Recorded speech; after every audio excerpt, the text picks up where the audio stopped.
अस्सलाम वालेकुम दोस्तों, क्या हाल है। मैं हूं आपका एम सलीम और आप देख रहे हैं हमारा यूट्यूब चैनल मुर्शिद के मज़े। तो जी दोस्तों, मैं आज आपको क्या दिखाने वाला हूं।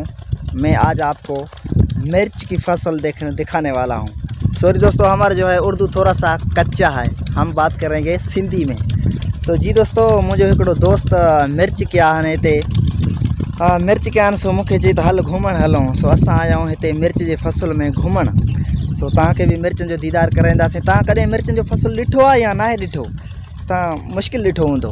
हिते ख़ूबसूरत ॿूटा वाङण बि पोखियल आहिनि ऐं साईं मिर्च बि पोखियल आहिनि। तव्हांखे असां मिर्च जो फसल ॾेखारींदासीं। ॾिसो साईं, मिर्चनि जा फसल हे मुंहिंजे ख़्याल में हाणे हिननि खे माना 45 ॾींहं खनि थिया आहिनि। हे मिर्च 90 ॾींहंनि में तयारु थी वेंदो आहे बाक़ाइदे सां, फल पोइ ॾींदो आहे।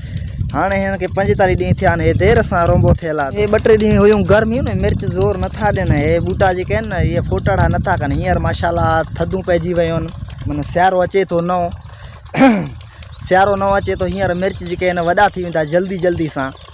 तो हाणे माशाल्लाह मिर्च फोटड़े में आहिनि। हे साईं मिर्चनि जो फसल ज़बरदस्त। ऐं साईं हे आहे मिर्चनि जो मालिक वेठल आहिनि मिर्चनि जा। साईं मिर्चनि में महिनत था कनि। साईं हे न वाङण, हे अथव वाङण तव्हां कॾहिं ॾिठा आहिनि न? हे अथव वाङण जो फसल। हे विचो आहे जेके आहिनि ॿूटा पोखियल आहिनि मिर्चनि जे अंदरि। इहे अथव वाङण। हे वाङणनि जे फसल में बीठा आहियूं। हिते वरी वाङण माशाल्लाह गंज पोखियल आहिनि। हे अथव दा वाङण साईं, हे अथव वाङण। तव्हां मुख़्तलिफ़ ॾिठा हूंदा शहरनि में, बाज़ारनि में रेड़ी ते पिया हूंदा आहिनि वाङण वॾा। तव्हां ख़ासि करे पैसनि ते वठंदा हो, उहो पैसनि ते वठंदा। असां हिते पोखींदा आहियूं हथ सां। हे ॾिसो, असां पाण महिनत करे वाङण हिते पोखींदा आहियूं। वरी सियारे में लहंदा आहिनि, असां मज़े सां खाईंदा आहियूं, ढो ते खाईंदा आहियूं। वरी असां खां माण्हू वठणु ईंदा आहिनि पैसनि ते।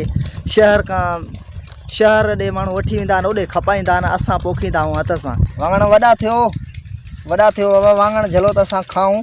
हे वाङणनि जो फसल, हे मिर्चनि में मिक्स थियल आहिनि। कुझु मिर्चनि, कुझु वाङण।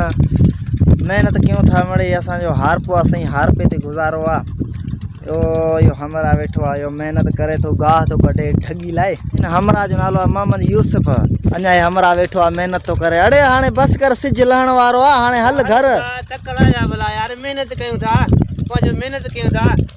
अड़े नंढड़े ॿार खे तातींदो आहे, पाईंदो आहे, त माशाल्लाह उहो महीने में ॾींहं में वॾो थो थिए। हाणे हे असांजा माशाल्लाह नंढड़ा हाणे झंग कढी हाणे तयारु कयोसीं हिनखे।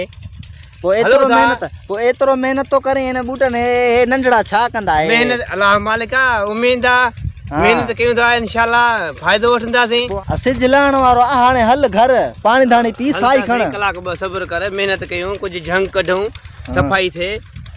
माशाल्लाह सफ़ाई सां सभु कुझु। वॾो महिनती तूं पंहिंजे पर। हाणे नवां कपिड़ा पाए हिते आयो महिनत करण। नवां कपिड़ा त लाहे पुराणे पाए अच न। छो छा जे लाइ हे मेरा थी वेंदा। इन नमूने खाईंदासीं। अलाह करे सफ़ाई मिली सही आहे न। हाँ, सफ़ाई सही आहे। पोइ मेरा कपिड़ा पाए अच त हे छो जो मिटी आहे न, हे त साॻा मेरा थी वेंदई। माना तुंहिंजो महिनत जे कपिड़ा माना इस्त्री ख़राबु थी वेंदी। हितो ई वठंदासीं अलाह ख़ैर करे। ईअं त आहे, पर जॾहिं माना हे लहनि न, जॾहिं पटाई थिए, जॾहिं वारो मालिक आहे, उमेद आहे। महिनत कयोसीं, सभु ॻाल्हि हिन जो झंग कढियोसीं। हा, महिनत कर, महिनत। हो न चवंदा आहिनि, महिनत कर तूं महिनत ॿार, महिनत सां तूं थींदे होशियारु। ईअं थींदो आहे न। हा, महिनत सां थींदो आहे सभु कुझु। हे नंढड़ा रोंबो हिन जो कयोसीं माशाल्लाह। हाणे उमेदवार हूं, हिन मथे महीने में लही पवंदा। सही आहे साईं मोहम्मद यूसुफ ख़ान। सही आहे, महिनत कर, महिनत सां ई अज़मत मिलंदो आहे न, हक़ीक़त आहे। सुधा इहे अथव हमरा जा हाल हवाल। हे अथव बनी, हे अथव नज़ारो। हम सिंध में रहने वाले सिंधी मेहमान नवाज़ हैं सारे। मेहमान नवाज़ बि आहियूं, पर फ़िलहाल नज़ारो ॾिसो सिंध जो। ऐं हे आहे सिंध असांजो इलाइक़ो आहे काछो। असां रहंदा आहियूं काछे में। फ़िलहाल सिज लहण वारो आहे, असां बि हलूं था। उमेद आहे त अल्लाह ख़ैर करे। वरी नेक्स्ट वीडियो में मिलंदासीं। जेसीं ताईं ख़ुदा हाफ़िज़।